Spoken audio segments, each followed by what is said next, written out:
Bonjour à toutes, bonjour à tous. Aujourd'hui, on va s'amuser avec un album du Petit Spirou. C'est pas le grand, c'est le Petit Spirou. C'est Spirou mais étant enfant. Il a d'ailleurs toujours son costume de groom avec son petit chapeau rouge. Alors, l'album dont je vais vous parler aujourd'hui s'appelle Dis bonjour à la dame. On voit sur la couverture de l'album le petit Spirou qui se sert d'un soutien-gorge comme d'un parachute. Et en bas à gauche, on retrouve la dame qui cherche son soutien-gorge. À droite, le petit personnage que vous voyez dans un avion en bois, c'est Vertignas, le copain de Spirou. Cet album a été créé par Tom et Jean-Ry et il est édité chez Dupuis. Alors, dans les cases qu'on va voir aujourd'hui, eh bien on va être dans une ambiance de campagne. Comment je le sais? Eh bien on va le voir tout de suite avec la case numéro 1. Dans cette case, on voit que il y a des couleurs plutôt jaunes, jaune orangé, avec au fond un tracteur et une grange. Tout au fond, on voit le tracteur. Ensuite, on a deux bulles avec des bruits d'animaux. On a un et on a aussi un. Ce sont une vache ou des vaches et un ou des oiseaux. Au premier plan de la case, on va retrouver Spirou et sa copine qui s'appelle Suzette. La petite fille avec une robe bleue à pois blancs, avec des couettes et des petits nœuds roses, s'appelle Suzanne, mais on l'appelle Suzette. Et elle dit dis Spirou. Et vous voyez, sa bulle est en forme de cœur. Elle est amoureuse de Spirou. Elle le tient d'ailleurs par la main. On va passer maintenant à la case numéro 2. Dans cette case, on a un zoom sur Spirou et Suzette. Spirou et Suzette se tiennent toujours par la main et Suzette tourne la tête et ferme les yeux. Et elle dit tu es toujours d'accord? Et Spirou répond oui, avec un point d'interrogation. Il n'a pas l'air de savoir de quoi Suzette parle. Et on voit toujours au fond cette couleur un peu jaune foncé, voire orangé. On passe à la case suivante, la case numéro 3. Et ici, on ne voit que le petit Spirou. Je vous ai dit, il a toujours sa veste de groom avec son petit chapeau tout mignon. Et il dit, d'accord, pourquoi? Il ne se souvient pas ce que Suzette lui avait demandé. Case numéro 4. Ici, on voit Suzette qui se tourne, qui met les mains dans le dos et elle a un peu les yeux fermés. Elle a la bouche ramollie. Elle a un peu honte de demander ça à Spirou. Et Spirou, lui, il a l'air étonné. Il met le doigt devant la bouche et il a les yeux grands ouverts. Suzanne dit, t'avais dit que si je voulais, tu me montrerais ton petit trilili. Alors, ici, il y a l'emploi de l'imparfait sur chaque verbe. Et surtout, on a des apostrophes qui montrent que des lettres ont été enlevées. Normalement, dans une phrase correcte en français, on dirait « Tu avais dit que si je voulais, tu me montrerais ton petit trilili ». Mais pour faire plus court, pour montrer que Suzette est un peu confuse, eh bien ici, l'auteur a enlevé les E pour mettre des apostrophes. On fait ça en français pour raccourcir les mots, pour aller plus vite. Donc ici, en fait, il manque des lettres, mais on comprend tout à fait ce qu'elle veut dire.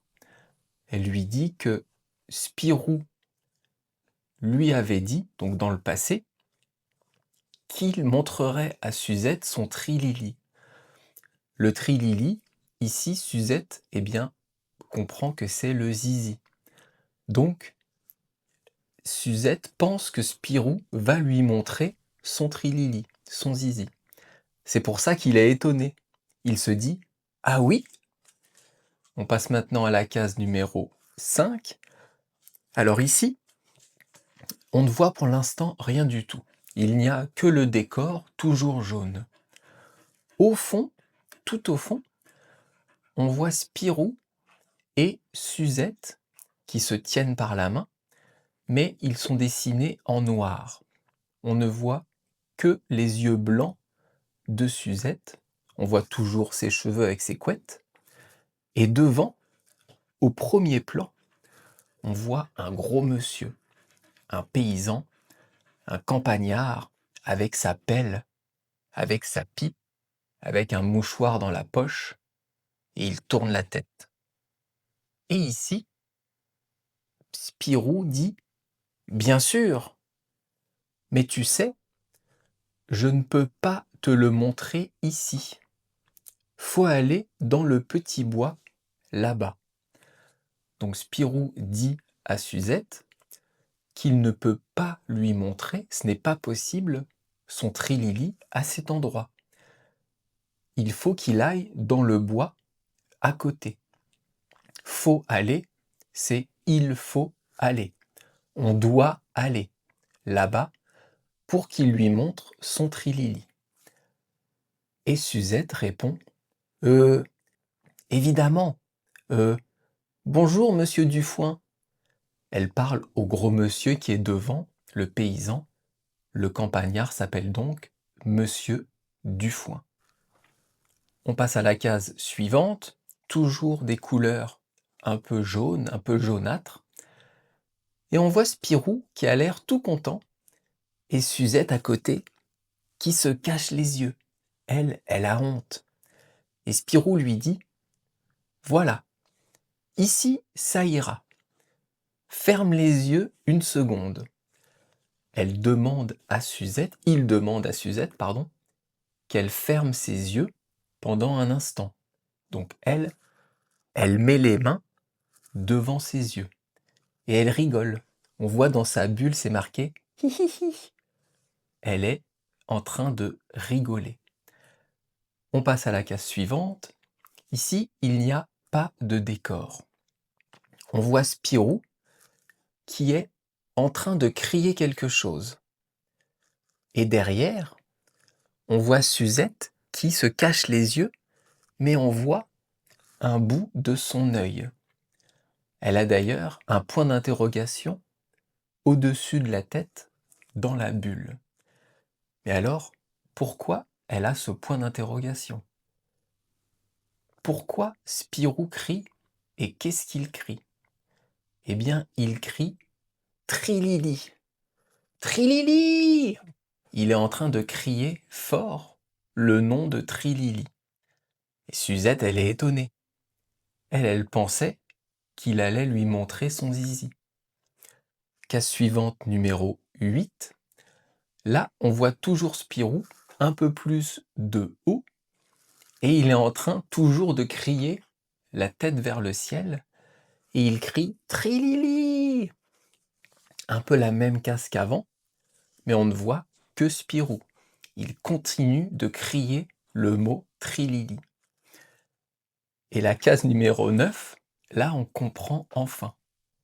On voit un petit écureuil adorable sur une branche qui est en train de manger peut-être un gland, on a l'impression que c'est ça. Et la bulle de Spirou au milieu avec le mot Trilili. Donc on comprend que Spirou a appelé son écureuil Trilili. Case suivante, on voit l'écureuil descendre pour aller rejoindre Spirou. Il descend de l'arbre, il est tout content, et il va rejoindre son maître, se rejoindre son ami. Et case suivante, on voit au fond Suzanne qui a l'air très énervée. Elle a un petit nuage noir au-dessus de la tête, elle a les bras tendus, et devant, on voit Spirou qui se tient la tête. Il a dû se prendre un coup, se prendre une claque, et il dit « Encore une qui s'en va. Je me demande s'il ne faudrait pas te trouver un autre nom, mon vieux Trilili. » Encore une qui s'en va, ça veut dire que ce n'est pas la première fois que ça arrive. Encore une, c'est une fille de plus.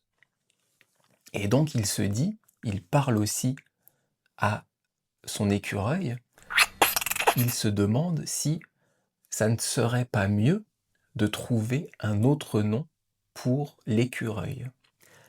Quand on lit Spirou adulte, son écureuil s'appelle Spip. Et c'est le même écureuil. Et c'est là qu'on voit que Spip avant s'appelait Trilili. Il y a une confusion ici entre Suzanne et Spirou. Suzanne pensait qu'il allait lui montrer son zizi, et Spirou, lui, un peu candide, lui montre son écureuil, parce que son écureuil s'appelle Trilili. Et ça, c'est le gag de cette planche. J'espère que vous avez à peu près compris. Je vous invite à regarder mes autres vidéos si ça vous intéresse. J'en ai fait sur Gaston, Tintin, Garfield. Je vais en faire de temps en temps parce que j'aime ça. Laissez-moi un petit commentaire d'ailleurs si vous avez des suggestions de bandes dessinées qu'on pourrait travailler, que je pourrais vous expliquer. Et donc je vous dis à bientôt. Bye bye, hasta luego. Matane!